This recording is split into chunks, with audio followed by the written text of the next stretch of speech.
नमस्कार, केमन आছেন সবাই? তনুর রান্নাঘরের নতুন একটি ভিডিওর সাথে সকলকে স্বাগত জানাই। আজ আমি দেখাবো শীতের সন্ধ্যাবেলার একটি খুব সুন্দর দুর্দান্ত স্বাদের স্ন্যাক্স, ডিমের চপ। এটা শীত হোক বা গরম হোক সবসময় ভালো লাগে, তবে শীতের সময় হলে তো আর কোনো কথাই নেই, ভীষণ ভালো লাগে। তো আমি কিভাবে বানাই সেটাই শেয়ার করব। প্রথমে এখানে 3টে ডিম আর 3টে আলু আমি কেটে নিয়েছি, সেটাকে সেদ্ধ বসিয়ে দিলাম। তারপরে আমি দেখিয়ে দিই এদিকে আর কি কি মশলা লাগবে। তো এখানে আলুটা সেদ্ধ করেছিলাম, সেটা আমি এখানে ম্যাশ করে ভালো করে স্মুথ করে ম্যাশ করে নিয়েছি। আপনারা যদি আলু গোটা গোটা থাকে তাহলে গ্রেটারে ম্যাশ করে নিতে পারেন, তাহলে কিন্তু চপটা বানানোর সময় সুবিধা হবে। এখানে 1 চামচ নিয়েছি আমি আদা কুচি, 1 চামচ নিয়ে কাঁচা লঙ্কা কুচি, 1 চামচ ধনে কুচি, আর এখানে 1 চামচ নিয়েছি রসুন কুচি আর 2 চামচ মতন পেঁয়াজ কুচি। সবগুলো করেই কিন্তু খুব সুন্দর একদম মিহি একদম ছোট্ট ছোট্ট করে কুচি করতে হবে। তারপরে আমি এখানে নিয়ে নিলাম 2টো শুকনো লঙ্কা, তারপরে দিয়ে দিচ্ছি এখানে 2টো এলাচ, এটা কিন্তু একটা সিক্রেট মশলা। এরপরে কিন্তু দিয়ে দিলাম 2 টুকরো দারচিনি। এরপরে আমি এর মধ্যে দিয়ে দেব 3-4 টুকরো মতন গোলমরিচ। এইটা দিয়ে কিন্তু আমি এখানে একটা সিক্রেট মশলা বানাবো, যে মশলাটা দোকানে বানানো হয়। আর এখানে দিয়ে দিলাম আমি 1/2 চামচ মতন মৌরি। এইটা দিয়ে এর মধ্যে কিন্তু আবারও আমি 1/2 চামচ দিয়ে দিলাম জিরে। তো এগুলো দিয়েই কিন্তু খুব সুন্দর করে আমি একটা মশলা বানাবো। আর তার সাথে আমি এখানে দিয়ে দিলাম 1/2 চামচ ধনে। তো এগুলোই আমার লাগবে সিক্রেট মশলা। তো এইটা দোকানে ব্যবহার করা হয় জন্যই দোকানের চপগুলো না এত ভালো লাগে খেতে। বাড়িতে বানাই আমরা অনেক সময়, দোকানের মতন হয় না, সকলেই বলি। তবে এই মশলাটা আপনারা যদি বানিয়ে এইভাবে খান আমার রেসিপিটি ফলো করে, তাহলে কিন্তু সত্যিই দোকানের মতন হবে, খুব ভালো লাগে। তো এখানে ডিমগুলোকে আমি হাফ করে কেটে নিয়ে সামান্য একটু নুন আর সামান্য একটু গোলমরিচ দিয়ে মাখিয়ে রাখলাম। আর এখানে আমি প্যানকো ব্রেড ক্রাম্ব নিয়েছি, আপনারা চাইলে নর্মাল বিস্কুটের গুঁড়োও কিন্তু নিতে পারেন। এরপরে আমি প্যানের মধ্যে শুকনো খোলার মধ্যে 2টো শুকনো লঙ্কা আর যেই সিক্রেট মশলা বললাম যেটা নিলাম সেইটা আমি ভালো করে কিন্তু এখানে আমি রোস্ট করে নিচ্ছি। রোস্ট করে রেখে আমি নামিয়ে রেখেছি, ওটা আমি গুঁড়ো করব। তার আগে আমরা প্রথমে আলুর পুরটাকে রেডি করে নেব। তো আমি এখানে 3 চামচ মতন সাদা তেল অ্যাড করলাম। সাদা তেলটা দেওয়ার পরে কুচিয়ে রাখা পেঁয়াজটা প্রথমে আমি এখানে অ্যাড করে দিলাম। পেঁয়াজটা দেওয়ার পরে 2 মিনিট মতন এটাকে ফ্রাই করার পরে এর মধ্যে রসুন, কাঁচা লঙ্কা, আদা কুচি সবগুলোকে দিয়ে আবারও ভালোভাবে কিন্তু আমি এখানে নাড়াচাড়া করে নিচ্ছি।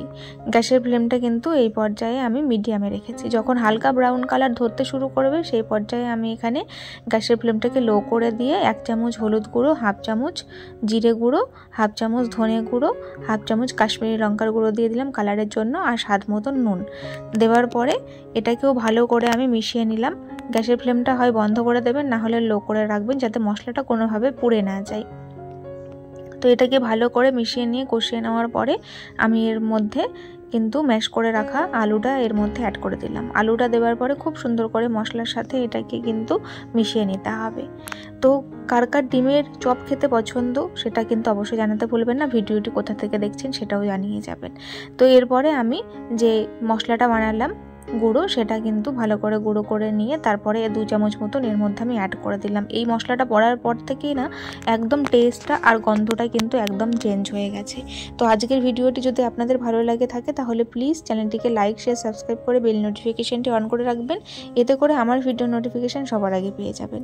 এরপরে নামানোর আগে আমি এখানে দিয়ে দিলাম ধনে পাতা, সাথে 1/2 চামচ মতন বিট নুন।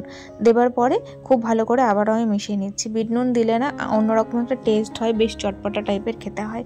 তো আমার আলুর পুরটা একদম রেডি হয়ে গেছে। আমি এবারে প্লেটের মধ্যে আলুর পুরটাকে এইভাবে তুলে নিচ্ছি, আর সাথে কিন্তু এটাকে আমি কিছুক্ষণের জন্য ঠান্ডা করে নেব। ঠান্ডা হয়ে যাওয়ার পরে তারপরে আমরা চপের শেপ দেব। তো আমি এখানে একটু এভাবে স্প্রেড করে নিচ্ছি যাতে তাড়াতাড়ি ঠান্ডা হয়ে যায়। তো আমার এটা ঠান্ডা হয়ে গেছে। তো আমি এখানে 3টে ডিম নিয়েছি, আর ডিমগুলোকে হাফ করে নিয়েছি, মানে 6টা চপ আমাকে বানাতে হবে, সেই মতন করে আমাকে নিতে হবে। আমি কিন্তু এখানে আলুর কোটিংটা অতিরিক্ত মোটা রাখবো না, যেমন দোকানে ছোট্ট ছোট্ট পিস দিয়ে ডিমটা দেয় আর আলুর কোটিংটা বেশি থাকে, তেমন করব না, যেহেতু আমরা বাড়িতে বানাচ্ছি সেই জন্য। তো যার জন্য এখানে আলুর কোটিংটা কিন্তু ভীষণই হালকা, মানে যতটুকু না দিলে ডিমটাকে কোট করা যাবে না ততটুকুই পরিমাণ আমি এখানে ইউজ করব, করে এরকম ডিমের মতন শেপে কিন্তু তৈরি করে নেব। দেখুন আমি সবগুলোকে খুব সুন্দর করে তৈরি তৈরি করে নিয়েছি। আর একদম আমার আলুর পরিমাণটা কিন্তু পারফেক্ট ছিল। তো এবারে একটা একটা করে এইভাবে আমি নেব, নিয়ে ডিমের একটা ডিম, গোলমরিচ আর লঙ্কা দিয়ে আমি গুলে নিয়েছিলাম, তার মধ্যে হালকা করে একটা কোটিং দিলাম। দেওয়ার পরে অন্য একটা হাতের সাহায্যে আমি এইভাবে ব্রেড ক্রামের মধ্যে এটাকে খুব সুন্দর করে কিন্তু করে নিচ্ছি। যদি আপনারা এই কাজটা একা করেন তাহলে কিন্তু 2 হাতেই মাখাতে হবে, না হলে কিন্তু এটা আপনারা করতে পারবেন না।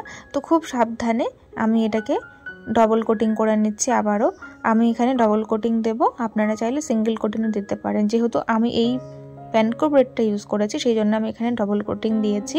আপনারা বিস্কুটের গুঁড়ো ইউজ করলে কিন্তু সিঙ্গেল কোটিংই দেওয়ার চেষ্টা করবেন, তাতে কিন্তু না হলে মোটা হয়ে যাবে কোটিংটা।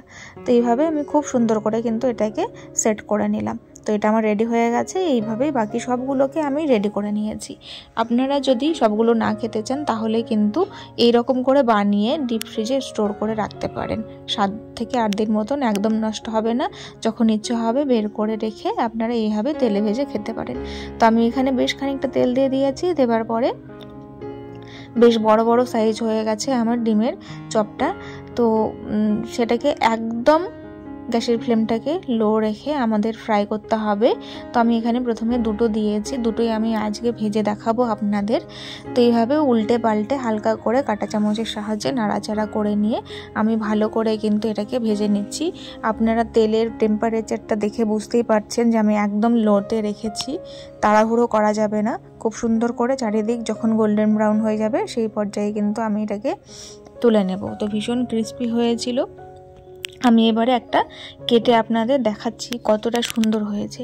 তো ভালো লাগলে অবশ্যই সাবস্ক্রাইব করে আমার পাশে থাকবেন এইরকম নিত্য নতুন রেসিপি দেখার জন্য। দেখুন কোটিংটা দেখেই কিন্তু আপনারা বুঝতে পারছেন, বেশি কিন্তু নয়, তবে ডিমটাও রয়েছে কোটিংটা। এটা কিন্তু খেতে অসম্ভব ভালো হয়েছিল। আপনারাও ট্রাই করে জানাবেন। আজ তবে আসি, দেখা হবে আরও একদিন। ধন্যবাদ।